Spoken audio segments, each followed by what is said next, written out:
In the August of 2025, a small group of ex-Grenadiers set out to raise money for the regimental charity, the Colonel's Fund.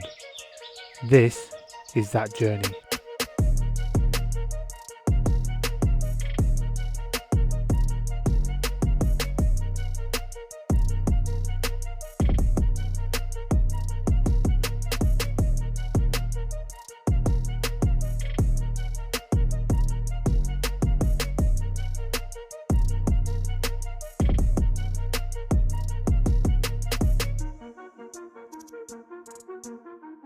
Hello, my name is Matt Michette. I served with the Grenadiers from 1987 to 1996. Probably about a year and a half ago I mentioned to Kev Kitcher at a breakfast meet. It just happened to be about 100 miles from Clare to Dwayne Ashworth's place in Lowestoft, following a certain route which would have taken us up the Suffolk coastal path as it was then. After a few days, Kev literally jumped on board and said, well, why don't we incorporate with remembering memorials of Grenadiers from around Suffolk? Is 27402 Private Herbert George Thorpe, who served in the 3rd Battalion during World War I.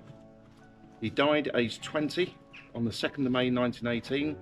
He's buried in Doullens Communal Cemetery, extension number 2. And he is the son of James Richard and Sarah Ann Thorpe of Bear Street, Nayland. I joined the army in 1978. What we're doing here is taking a journey from Clare to Lowestoft in Suffolk. It's a distance of 130 miles, of which 105 miles is walking. During that time, we're visiting some 27 memorials and 4 graves, which on the memorials have Grenadiers named, where we're leaving a poppy cross, and we have a short service there. And each of the locations where there's a grave, we have a short service. As we that are left grow old, age shall not weary them, nor the years condemn. At the going down of the sun and in the morning, we will remember them. We will remember them.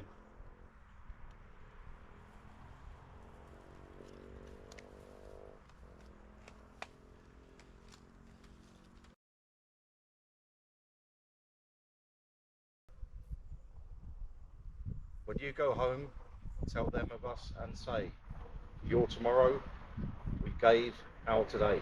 One we've just visited now, which is young Guardsman Glenn Ling, who was killed in action in 1978. Aim of the game is during the time not only to remember our fallen Grenadiers, but also to raise money for the Colonel's Fund. That money that we raise, once it goes into the Just Giving, is working straight away for the Colonel's Fund. It's looking after the people that require it. Who are those people? 18 bereaved families. We've got 83 wounded that all get our help one way or another through the Colonel's Fund. The walk took place over 6 grueling days. A dedicated team of 6 walkers participated in the journey, but they weren't alone.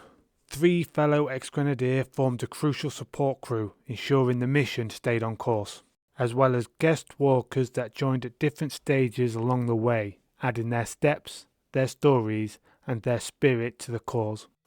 I think these events are really important. The Colonel's Fund was set up when we started going in and out of Afghanistan about 20 years ago. At the time we took a lot of people injured.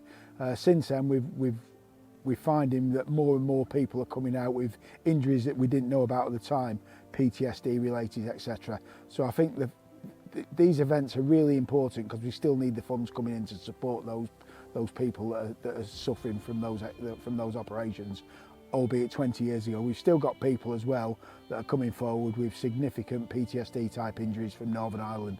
So it's really important that we keep funds coming in to support the cause. So having spoke to Alex Harrison and Carl with a K, Ward, last night, it became really apparent how much the Colonel Fund has benefited veterans and their families, particularly after leaving the regiment. And that really pulled on my heart. So since last night, I probably feel more passionate about what the Colonel's Fund does for those in need when it's required than I did previous. But a walk with friends, comrades, seemed a good idea, and the fact that you're raising money for a good cause, I thought I'm up for that. It's very important for stuff like this. It's hard for my generation because we never had it, to be fair. I think the Colonel's Fund, someone told me, came in around 2007, something like that. But it's there for the guys who are wounded, to help them. You know, for my generation, counselling wasn't a thing, or therapy, but it's very useful, it's very good. And the Colonel's Fund will assist in that, and it also looks after the families of the guys who have been injured or deceased, unfortunately. And it's just a very good cause that the regiment looks after its own.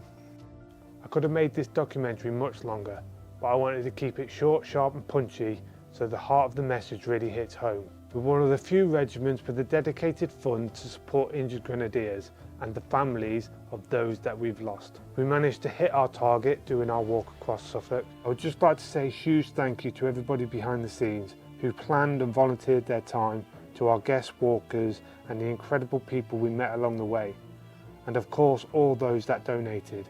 Your generosity made every step possible. Without you, events like this simply wouldn't happen.